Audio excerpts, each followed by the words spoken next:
Normal magic powers होती है और जिसके पास नहीं होती वो बहुत कमजोर माना जाता है। टाटसुया एक बहुत ही ज्यादा रिच फैमिली से बिलोंग करता है। उसकी फैमिली सभी फैमिली के मुकाबले सबसे टॉप पर आती है पावर्स के मामले में, और वहीं टाटसुया के पास कोई पावर्स ही नहीं थी।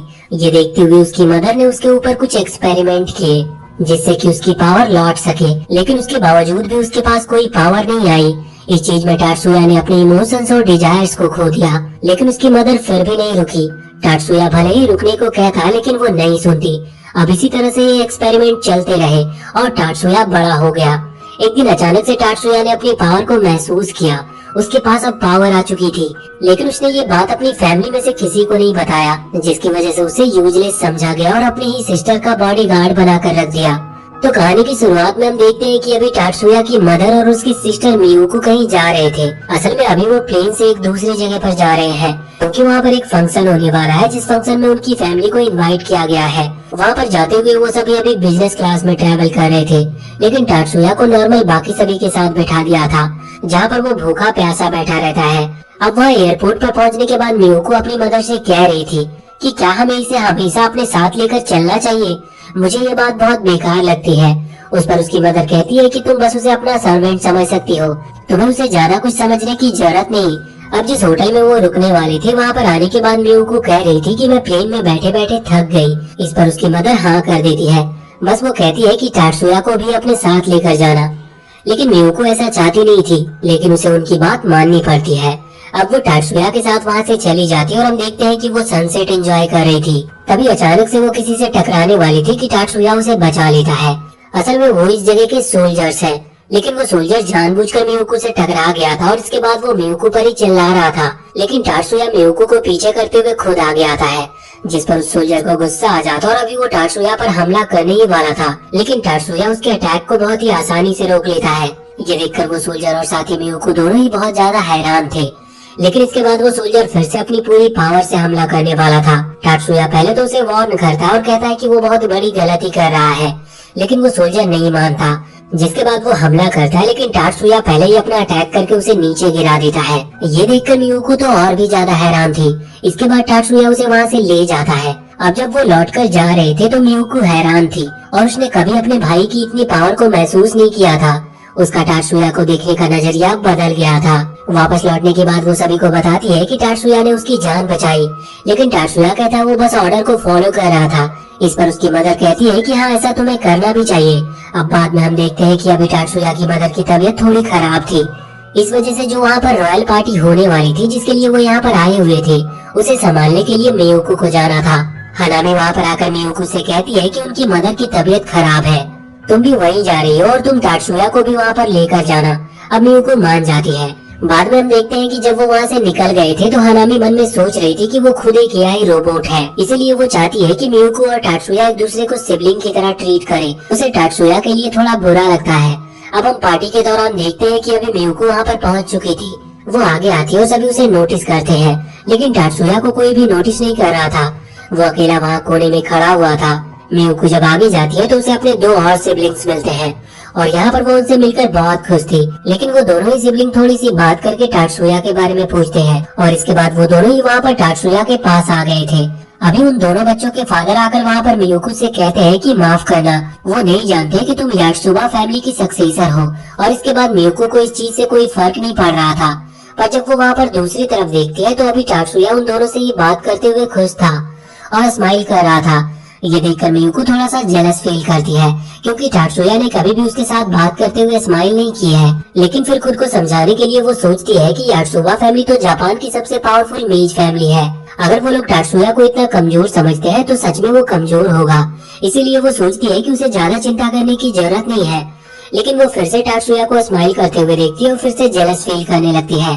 वैसे अब ये पार्टी तो ऐसे ही चलती रहती है। कुछ दिन के बाद हम देखते हैं कि अभी टाटसुया, उसकी मदर, हनामी और मियुको सभी एक बोट पर घूमने के लिए आए थे। घूमते वक्त वो लोग फोटो ले रहे थे। मियुको कहती है कि उसे टाटसुया के साथ एक फोटो लेनी है, लेकिन टाटसुया पहले अपनी मदर से परमिशन लेता है और उसके बाद ही वो फोटो खींचते हैं। तभी अचानक से बोट की स्पीड बहुत तेज होने लगी थी और उसका ब्रेक भी फेल होने लगा था।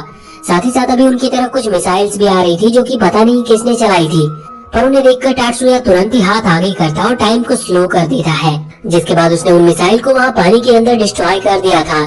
ये देखकर मियुको समझ गई थी कि यह टात्सुया की पावर है, लेकिन वो बहुत ही ज्यादा हैरान थी कि टात्सुया अपनी पावर को अपने आप ही यूज कैसे कर सकता है, क्योंकि इस वर्ल्ड में मैजिक पावर का यूज करना इतना आसान भी नहीं था। उसके लिए भी कई गैजेट्स लगते हैं, साथ ही साथ बहुत ही ज्यादा कंट्रोल होना चाहिए। वैसे बाद में हम देखते हैं कि जब वो घर पर आते हैं तो वहाँ पर आर्मी कमांडर आया हुआ था। वो कह रहा था कि उन्हें इस चीज का नहीं पता कि आखिर वो मिसाइल चलाए किसने थे, मगर वो उसकी पूरी रिसर्च कर रहे हैं। पर तभी टात्सुया की मदर कहती है कि कोई जरूरत नहीं, वैसे भी वो हमें लगी नहीं। उसके बाद जब वो आर्मी कमांडर वहाँ से जाने लगा था तो उसे पता चलता है कि उसके जूनियर्स ने मियुको को परेशान किया था और टात्सुया ने उन्हें हरा दिया था। इस पर वो पहले तो टात्सुया और मियुको से उन सोल्जर्स के लिए माफी मांगता है और इसके बाद टात्सुया से कहता है कि अगर वो चाहे तो उनकी ट्रेनिंग कैंप में स्पेयर के लिए वो आ सकता है, और स्पेयर का मतलब उनकी ट्रेनिंग के लिए। असल में बाकी सभी टात्सुया को यात्सुबा फैमिली का एक मेंबर समझते हैं, इस वजह से वो जानते हैं कि टात्सुया स्ट्रांग होगा, इसीलिए वो उसे ट्रेनिंग के लिए बुला रहे थे। अब टात्सुया तो इसके बारे में सोच भी नहीं रहा था, लेकिन उसकी मदर कहती है कि उसे वहाँ पर जाना चाहिए, क्योंकि वैसे भी वो घर पर रह जाता है और उसे कुछ आता भी नहीं, तो इससे वो थोड़ा फाइट करना भी सीख लेगा। तभी मियुको कहती है कि उसे भी उसके साथ जाना है। वो इसकी वजह बताती है कि वो अभी थोड़ी कमजोर है और जब टात्सुया उसे प्रोटेक्ट नहीं कर सकता तो वो खुद स्ट्रॉन्ग बनकर खुद को प्रोटेक्ट कर लेगी, और ये बस उसका एक बहाना था। लेकिन इस पर उसकी मदर हाँ कर देती है। अब अगले सीन में हम देखते हैं कि वो उस जगह पर पहुंच चुके थे जहाँ पर अभी बाकी सभी सोल्जर्स की ट्रेनिंग चल रही थी। ये दोनों बस अभी वहाँ पर खड़े होकर उन्हें देख रहे थे। तभी आर्मी कमांडर कहते हैं कि क्या तुम भी इनके साथ में ट्रेनिंग करना चाहते हो। अब टात्सुया पहले तो मियुको की तरफ देखता है, लेकिन वो कुछ रिएक्ट नहीं करती, इस वजह से टात्सुया ने हाँ कर दिया था। अब फाइट के दौरान हम देखते हैं कि जो वहाँ पर टात्सुया से लड़ने के लिए आया था वो सच में एक स्ट्रॉन्ग सोल्जर है, लेकिन टात्सुया उसके हर एक अटैक से बचते हुए उसे धीरे से पेट पर मारता है, जिसकी वजह से वो सोल्जर वहीं नीचे गिर जाता और हार जाता है। अब वहाँ पर दूसरे वाले को बुलाया जाता है। इसके अटैक बहुत ही ज्यादा फास्ट थे, लेकिन टात्सुया इसे भी हरा रहा था। और यहाँ पर हम देखते हैं कि टात्सुया जब अटैक करता है तो वो सामने वाला सोल्जर भी उसके अटैक को रोक लेता है, क्योंकि टात्सुया पूरी पावर से हमला नहीं कर रहा था। अब जब सामने वाला सोल्जर टात्सुया पर हमला करने ही वाला था तो वो उसका हाथ पकड़कर उसे नीचे गिरा देता है, और इसी के साथ वो हार चुका था। दूसरी तरफ हम देखते हैं कि मियुको तो अभी अपने भाई को लड़ते हुए देखकर हैरान थी, मगर तभी अब वो दूसरा सोल्जर जो कि टात्सुया को पहले मिला था वो यहाँ पर टात्सुया को फिर से चैलेंज करता है। वो रिवेंज लेना चाहता था उस दिन के लिए जिस दिन टात्सुया ने उसे मारा था। अब फाइट स्टार्ट होने वाली थी, लेकिन मियुको अभी चिंता कर रही थी, लेकिन टात्सुया कहता है कि उसे चिंता करने की कोई जरूरत नहीं है। अब फाइट स्टार्ट होती है और वो सोल्जर शुरुआत से ही अपने मैजिक पावर का इस्तेमाल कर रहा था। ये देखकर मियुको कहती है कि ये तो चीटिंग है, लेकिन टात्सुया कहता है कि ये चीटिंग नहीं, रियल वर्ल्ड में उनकी मुलाकात किसी मैजिशियन से भी हो सकती है जो कि मैजिक यूज करना जानता हो, और उससे लड़ते वक्त वो ये नहीं कह सकता कि ये तो चीटिंग है। अब टात्सुया यहाँ पर उस सोल्जर के मूवमेंट को देखता है और पहले तो वो उसे डॉज करता है, इसके बाद वो अपना हाथ आगे करते हुए अपनी पावर को सही मात्रा में यूज करता है।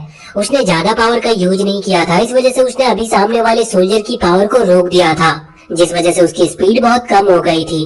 टात्सुया पास जाते हुए उसे नीचे गिरा देता और उसे हरा देता है। अब इसके बाद वो सोल्जर खड़ा होकर टात्सुया से हाथ मिलाता है और अब वो उससे अच्छे से बात कर रहा था। वैसे इन तीनों ही मैच में टात्सुया ने अपनी पावर का पूरी तरह से इस्तेमाल भी नहीं किया, क्योंकि वो जानता था कि अगर वो पूरी पावर का इस्तेमाल करेगा तो ये तीनों बचेंगे नहीं। वैसे यहाँ पर वो सोल्जर अपना नाम डैनी बताता है और अब वो टात्सुया का दोस्त भी बन चुका था। वैसे बाद में हम देखते हैं कि जब टात्सुया और मियुको दोनों ही वापस घर आ गए थे तभी अचानक से न्यूज में बताया जाता है कि उनके आइलैंड का डिफेंस बैरियर वीक पड़ने लगा है। इसका मतलब कभी भी हमला हो सकता है, इस वजह से जितने भी लोग उस आइलैंड पर हैं उन्हें यहाँ से चले जाना चाहिए। अब ये लोग भी प्लानिंग कर रहे थे यहाँ से निकलने की। वैसे तभी टात्सुया की मदर को एक कॉल आता है जो कि उसकी बहन का था। वो कह रही थी कि तुम्हें टात्सुया के ऊपर से वो स्पेल हटा देना चाहिए जो कि उसके पावर को कंप्रेस करता है। सीधी भाषा में कहे तो यहाँ पर वो टात्सुया के ऊपर उस स्पेल को हटाने को कह रही थी, जिससे कि टात्सुया अपनी पूरी पावर का इस्तेमाल कर सके। वैसे असल में ये टात्सुया की मदर की ट्विन सिस्टर है। अगले सीन में हम देखते हैं कि ये वहाँ से निकलने के लिए अभी एक शेल्टर के पास गए थे, क्योंकि सिचुएशन बिगड़ने लगी थी और यहाँ से निकलने का इतना टाइम ही नहीं है। शेल्टर के वहाँ पर हमें पता चलता है कि अभी ये जो इनका स्पेशल गार्ड है वो डैनी होने वाला है, और उसके साथ ही वहाँ पर और भी कई सारे गार्ड्स थे। इन्हें शेल्टर के अंदर रखा जाता है जहाँ पर और भी कई फैमिलीज थी। वैसे अभी सभी को थोड़ा अजीब महसूस हो रहा था और वहीं टात्सुया को अचानक से गन की आवाज आती है जो कि इतनी दूर से आ रही थी कि बाकियों ने उसे सुना नहीं था। वो नीचे हाथ लगाते हुए महसूस करता है कि असल में इस जगह पर मैजिक यूज किया गया है जो कि उनकी पावर को एब्जॉर्ब करता है। जिस वजह से वो अपनी पावर का पूरी तरह से इस्तेमाल नहीं कर सकते। अब वो इस बारे में जानने के लिए बाहर जाने वाला था, इतने में ही उसकी मदर अपनी पावर से टाटसुया के ऊपर से उस स्पेल को हटा देती है जो कि उसके पावर को कम कर रहा था। इसके बाद अब वो